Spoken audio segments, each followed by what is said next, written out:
Portanto, o que se está dizendo nesse verso 28 é: tomem cuidado para que vocês não façam aquele trajeto que mata. Porque há um caminho de morte. E ninguém se equivoque a respeito disso. Ninguém se equivoque a respeito disso. Você pode ter ficado modernoso, modernosa, cheio de negação. Eu não sei mais se o que Jesus disse é verdade ou não é verdade. Não, eu não creio mais no Novo Testamento. Isso aí é uma versão de não sei quantos séculos depois. Eu estou vendo um monte de gente entrar nessa para todo lado. Vão perdendo o olhar de Deus, vão contaminando o espírito, vão ficando ocos. E toda vez que a gente vai ficando assim, a gente vai perdendo aquilo que o amor em nós produz.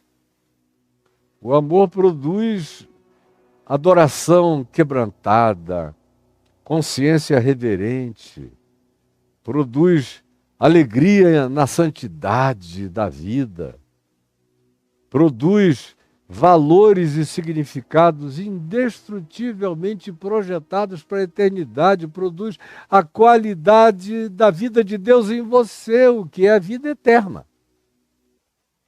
Agora, quando você vai abrindo mão disso e vai se tornando esse ser das negações de todas as coisas, você vai virando só uma máquina solar cristã.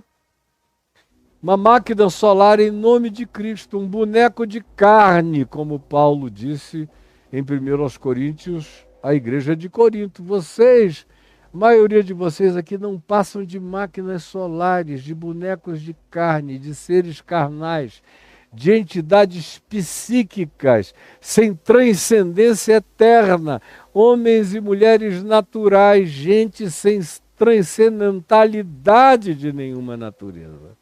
Aí, morrendo, você morre. É isso que vai acontecer com você, inapelavelmente. Morrendo, você morrerá. Assim era na consciência dos contemporâneos de Jesus a ideia de inferno. O Seol. É aquele lugar onde se cai, onde não há mais memória de nada, não há transcendência de coisa alguma, não há nada. Morreu, acabou. A promessa de Cristo, porém, é a vida eterna, a indestrutibilidade da consciência, a grandeza, o alargamento, o dilatamento, o aprofundamento, a divinização, a cristificação do ser. Dia a dia mais, essa é a minha vocação e a vocação de tantos quantos creem nessa palavra de Jesus. Ou praticam com amor, mesmo que não tenham tido informação nenhuma, as obras de Jesus. Pautam a vida pelas pautas de Jesus. Esses viverão para sempre, em qualquer lugar do mundo. Mas a advertência está posta. Não temam os que podem matar o corpo apenas. Esse é o menor problema dessa vida. É quem pode matar o corpo, mas não pode acabar com a sua alma. Temam aquele que pode, de fato, não só dizer basta, o teu coração para, também aquele que tem o poder de fazer cessar tua alma, de colocá-la nesse lugar de extinção, na morte de toda transcendência. E é isso que você tem que olhar com reverência respeitosa, carinhosa, cuidadosa, atenciosa na vida. E não adianta, eu jamais vou te dizer que é diferente. Não é diferente. Não é diferente. É assim mesmo que as coisas são. Conforme Jesus disse. E no verso 29 ele prossegue dizendo: porventura, depois de falar de vida, de mantê-la ou de perdê-la, do significado do corpo, de alimentar o corpo, de manter o corpo, de ter saúde física, ou de simplesmente experimentar a sensação, seja pela via da violência ou de qualquer outra coisa, ele disse, isso não deve ser a grande preocupação. A preocupação é com a destrutibilidade da imaterialidade do ser, que é o que tem a capacidade de projeção de significado eterno, sua alma. Que aqui é sinônimo de espírito, de coração, de mente, de consciência perdurante e imersa e projetada para a eternidade, carregada da glória da ressurreição de Cristo Jesus. Essa é a promessa para mim e para você. Aí no verso 29, aparentemente ele muda de assunto, mas não está mudando. Preste atenção aqui comigo. Você está prestando atenção comigo? Ele diz, não se vendem 2 pardais por uma quantia, um asse, era um dinheiro pequeno, por uma merreca. Não vale nem a pena querer identificar com um valor contemporâneo. É por uma merreca. Porventura, você com uma merreca não compra 2 pardais no mercado? Para qualquer que seja a finalidade que você queira dar aos pardais, eles estão à venda nos mercados por uma merreca. Aí Jesus, depois de fazer essa pergunta, afirma, nenhum deles, todavia, cairá por terra sem o consentimento do vosso Pai, do vosso Abba, do vosso Painho, desse que conhece a vida. É interessante que faz 51 anos que eu lido com teologia, filosofia, pensamentos variados e tudo mais, e eu sempre encontrei algumas dicotomias e choques e ambivalências e embates de pensamento entre grupos diversos carregando pensamentos variados. Mas dentre esses aspectos de expressão de pensamento, uma das coisas que eu mais acompanho e que acontece num ambiente muito forte da religião é o embate entre teísmo e deísmo. O teísmo sendo a concepção de que Deus existe, Deus é, e ele intervém. Ele não apenas criou, deu corda e se ausentou. Ele intervém. Aí, no teísmo clássico da religião ou do cristianismo, seja qual seja a versão, Deus não só criou e é capaz de intervenção, mas ele é um intervencionista. E se espera a intervenção de Deus em tudo, em tudo, em tudo. É por isso que os crentes, no seu teísmo, se escandalizam tanto. Por que eu fiquei com câncer? Deus sabia que aquela célula estava proliferando numa velocidade enorme e acabaria se tornando tão gulosa que comeria meu próprio corpo e daria metástase e me mataria, é o câncer. Por que Deus não evitou uma embolia, um AVC? Ele sabia que tinha uma bolha passando pelo meu cérebro. Por que ele não interveio? Ele tinha que ter feito isso. Ou qualquer outra coisa. Por que a minha mulher foi violentada, foi estuprada? É uma mulher tão linda, tão santa.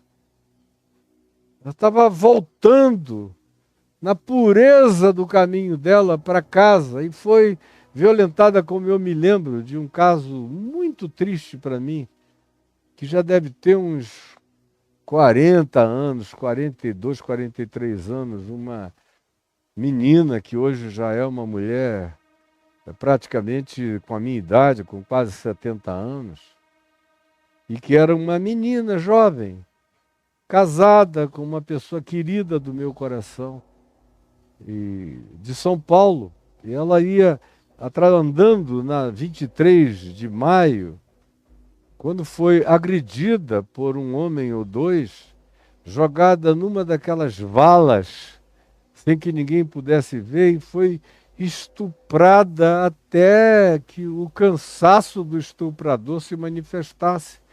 E ela foi deixada arrebentada e machucada ainda com vida. E, meu Deus, eu me lembro da dor horrorosa. E junto com essa dor, inevitavelmente, vem essas perguntas. Por que que Deus não interveio? Por que que ele deixou aquele homem? Onde é que estavam os anjos do Senhor? Não me diga que isso não acontece dos dilemas da sua vida, da sua casa, do seu grupo de crentes, da sua igreja, da sua congregação. Essa é uma pergunta que está para todo lado, que decorre do teísmo do Deus que existe como interventor, especialmente em favor de crentes. Se você for crente, batizado, frequentador de igreja, dizimista, cumpridor de regras da religião, Deus se coloca num lugar de obrigação protetiva, de acordo com esse teísmo. A outra versão, o deísmo, que também está presente nas igrejas, eu vejo que nos dias de hoje ele cresce muito, especialmente entre os grupos considerados mais liberais ou mais progressistas, ou mais avançados de pensamento, está quase todo mundo se tornando deísta. Significando o quê? Eles dizem, Deus criou, eu creio que Deus é o Criador, Deus criou. Mas ele criou, deu corda, não é nem como esse relógio aqui que é automático, não. Ele deu corda e se ele não vier intervir de vez em quando dando corda, isso, ou mudando a direção, ou acertando os ponteiros, isso vai andar por conta própria. O processo natural carrega uma existência de si mesma, independentemente de Deus. E aí a conclusão dos deístas é que, portanto, se a natureza carrega essa fenomenologia, como eu digo, de livre-arbítrio, eu digo com certa repetição que o chamado acaso, os fenômenos naturais, não passam de livre-arbítrio fenomenológico concedido por Deus à natureza como um todo, a todos os fenômenos cósmicos.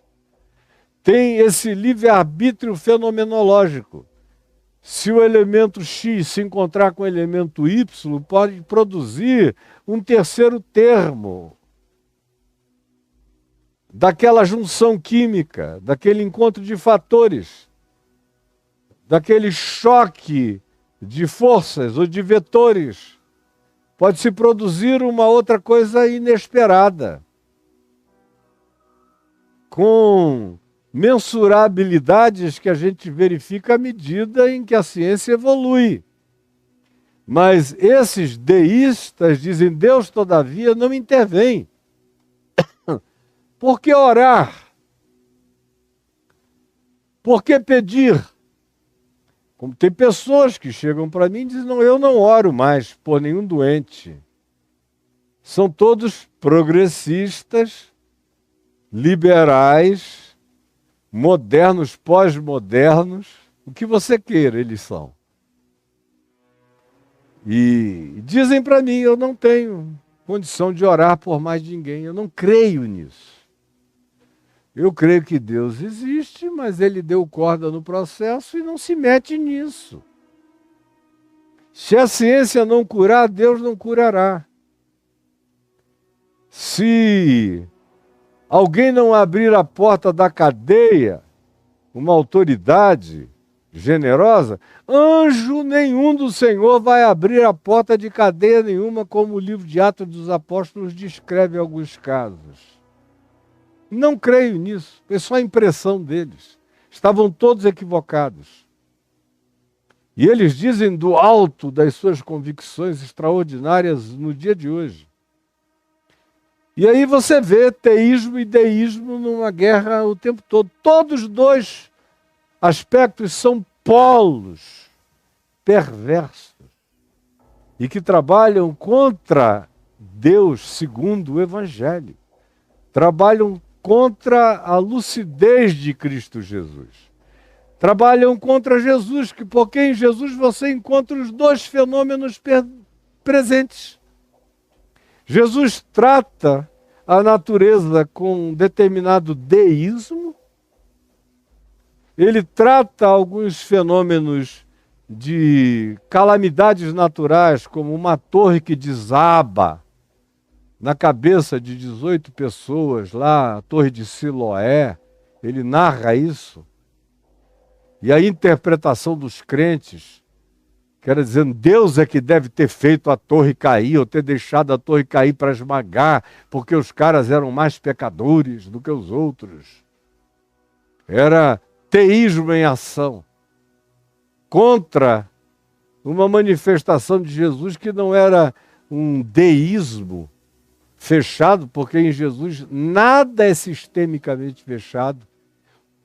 A manifestação de Deus, é aberta e livre, tanto quanto a natureza não é um sistema absolutamente fechado. Ela tem as suas possibilidades de abertura para a entrada do inusitado, do fenômeno inesperado. Mas para essas pessoas, a radicalidade são polarizadas. Ou Deus, se é Deus, intervém toda vez que eu pedir e eu quiser, ou se Ele é o Deus que criou todas as coisas e deixou tudo andar conforme o processo de causa e efeito e Ele não toca em nada, portanto não adianta orar, não adianta pedir, não adianta esperança de nenhuma forma de intervenção. E você tem que escolher de que lado dessa história você fica. Quando, na realidade, em Jesus, você vê ambas as coisas. Jesus diz para aqueles que disseram, tu soubeste, dos 18 que morreram na Torre de Siloé, devem ter cometido uma brabeza de pecado, né? Aí, ou então tu soubeste daqueles que Herodes derramou sangue lá na Galileia, estavam oferecendo sacrifícios sem ser no templo, e que foram incitados pelos saduceus, pelas autoridades do templo, porque só se pode cultuar ao Deus de Israel no templo de Jerusalém, com sacrifícios. Por isso, Pilatos foi instigado a matá-los. Tu soubeste? Deviam ser os pecadores da pesada, não é? Aí Jesus diz, em verdade, eu vos digo, que nenhum deles, nem esses sobre os quais a Torre de Siloé caiu e eles morreram, nem aqueles que foram assassinados por Pilatos na Galiléia, eram mais pecadores do que vocês aqui de Jerusalém. Não, em verdade eu vos digo que não.